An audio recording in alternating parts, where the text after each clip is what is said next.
Welcome students. आज हम बात करेंगे हिस्टोरिकल मेथड या ऐतिहासिक उपागम की।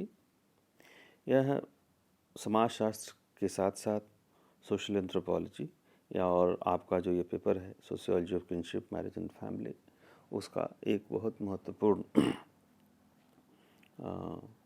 उपागम है, कॉन्सेप्ट है, और जिसके आधार पर इन विषयों में अध्ययन होते रहे हैं। एक बहुत महत्वपूर्ण दृष्टिकोण और पद्धति हमें उपलब्ध कराता है और इसलिए इसको जानना ज़रूरी है। इतिहास जो शब्द है वह केवल क्या हुआ या क्या था का ही अध्ययन नहीं है, बल्कि इसके भीतर हम ये भी जानने की कोशिश करते हैं कि कोई भी जो घटना घटित हुई वह क्यों हुई और किस प्रकार से घटित हुई। इतिहास के द्वारा समाज की सामाजिक, सांस्कृतिक, आर्थिक और राजनीतिक घटनाओं का क्रमिक एवं व्यवस्थित अध्ययन हम इसके आधार पर कर पाते हैं और इससे सामाजिक जीवन की निरंतरता और उसकी सामान्य दिशा को समझने में सहायता मिलती है।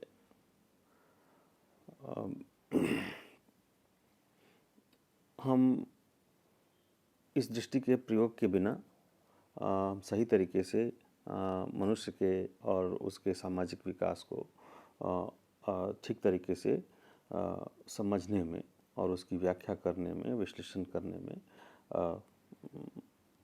सफल नहीं हो सकते। तो और यही कारण है कि समाजशास्त्र के साथ साथ सामाजिक मानवशास्त्र और ये जो नातेदारी, विवाह एवं परिवार का समाजशास्त्र है, उसमें एक महत्वपूर्ण विधि के रूप में, सामाजिक अध्ययन की विधि के रूप में ऐतिहासिक उपागम का या हिस्टोरिकल अप्रोच का प्रयोग होता है। बल्कि हम यूँ भी कह सकते हैं कि समाज की उत्पत्ति और विकास को समझने के लिए तो ऐतिहासिक पद्धति ही एकमात्र उपलब्ध विधि है। और समाजशास्त्र में इस विधि का प्रयोग 19वीं शताब्दी में ही प्रारंभ हो गया था और समाजशास्त्र में जो इस विधि का प्रयोग करने वाले जो महत्वपूर्ण विद्वान हैं वो हैं आपके Auguste Comte, Spencer, Sumner, even Durkheim, Weber, Sorokin, Ogburn, C Wright Mills, Raymond Aron, विरबॉय, Toynbee, Thomas and Znaniecki, Colton, Westermarck.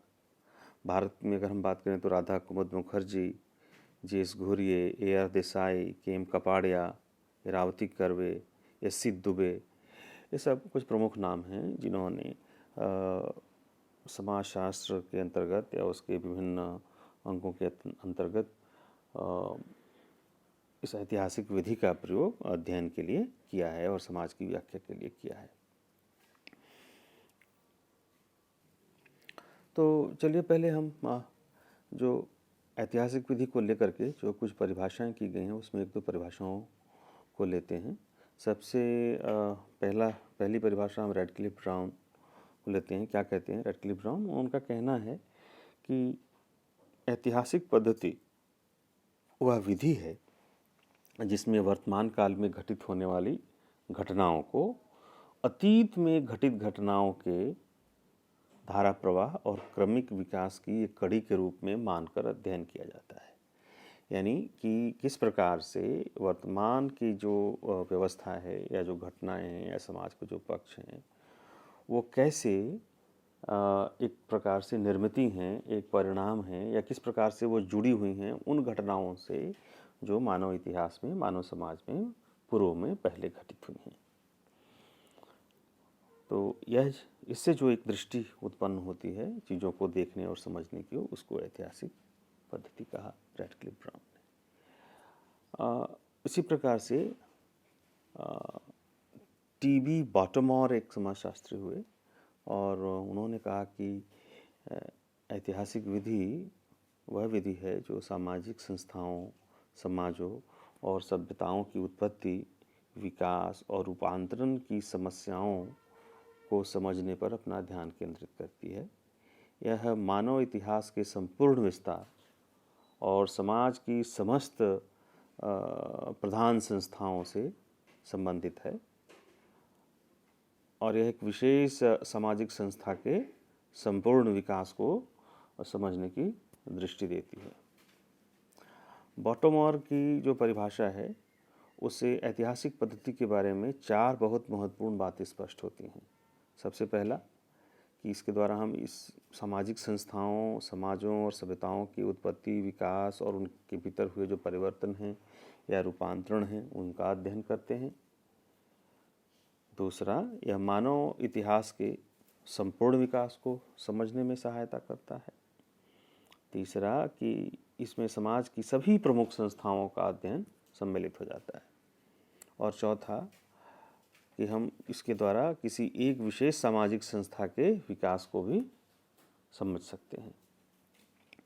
तो ये कुछ महत्वपूर्ण अवधारणा से संबंधित कुछ जानकारियाँ थी और जो कि हम इस वीडियो लेक्चर के फर्स्ट पार्ट में हम इसको यहीं पर समाप्त करते हैं और तो जो दूसरा पार्ट होगा उसमें हम ऐतिहासिक पद्धति के जो प्रमुख स्रोत हैं यानी कि जिनके आधार पर हम ऐतिहासिक अध्ययन कर पाते हैं उनके बारे में चर्चा करेंगे, सोर्सेस ऑफ हिस्टोरिकल मेथड के बारे में। तब तक के लिए आपका बहुत बहुत आभार।